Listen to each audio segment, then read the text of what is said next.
อะไรชัวร์วะเข้าหน้าไม่รอแม่เลยคิวเนี่ยอ้าวเกฟรีเดี๋ยวเขามานอนไม่ต้องไปยุ่งปอนผู้เกิดนะตรงไหนวะเนี่ยปอนเกิดไหนวะเกิดตรงไหนเกิดตรงไหนกูเกิดไหน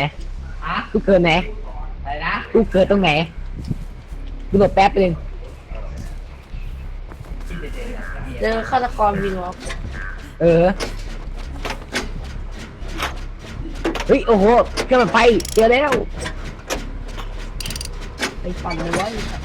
เดี๋ยวจะเย็นดีเราเพิ่งเล่นนะนาย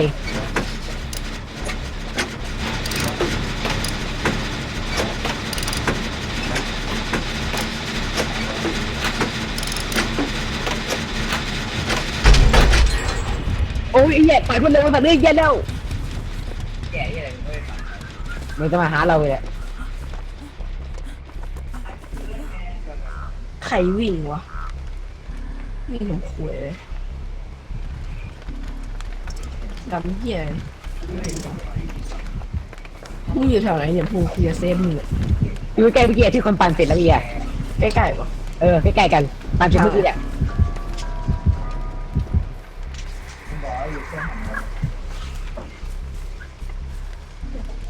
ไปบ่ไปต่อเหี้ยแม่งเดินสวนทางฆาตกรเลยฆาตกรไปทางเรื่องมีเหลืองด้วย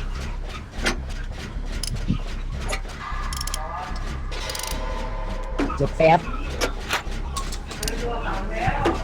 กูอยู่ไหนอุ้ยเหี้ยเกือบตายไปเกือบตายแล้วเกียอยู่ตู้เกมมันเมื่อกี้ฆาตกรเมื่อกี้เนี่ยยื้อออกไปเลยอันหนึ่งยื้อใกล้กันเลยโอเคปั่นต่อ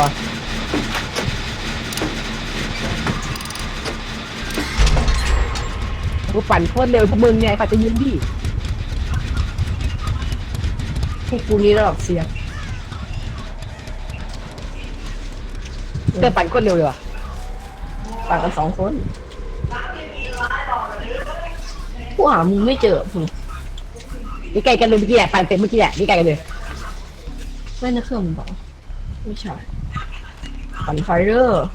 ปั่นเสร็จแล้วเดี๋ยวจะเสร็จแล้วเครื่องนึงเจ๋ง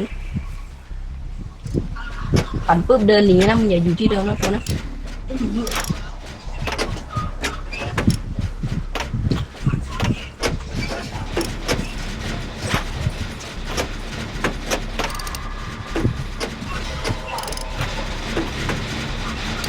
เป็นแล้ว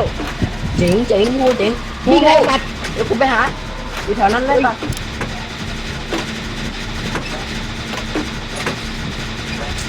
เอาไอ้เหี้ยกูแหละวิ่งมาทางเครื่องปัดไฟใหม่พวกโอเคไปแล้ววิ่งมาเอาเฮ้ยทำไมมันเอา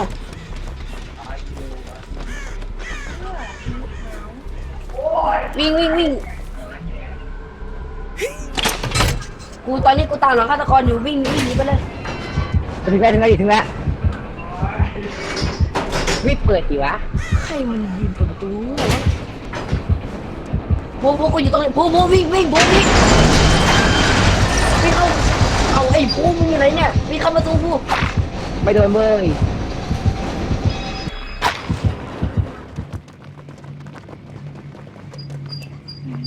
กูเล่นกับไอ้ภูไม่ภูมึงรีบซื้อแล้วภูมึงเล่นเก่งวะภูมึงรีบซื้อแล้วภูมาอุ้ยกูชอบ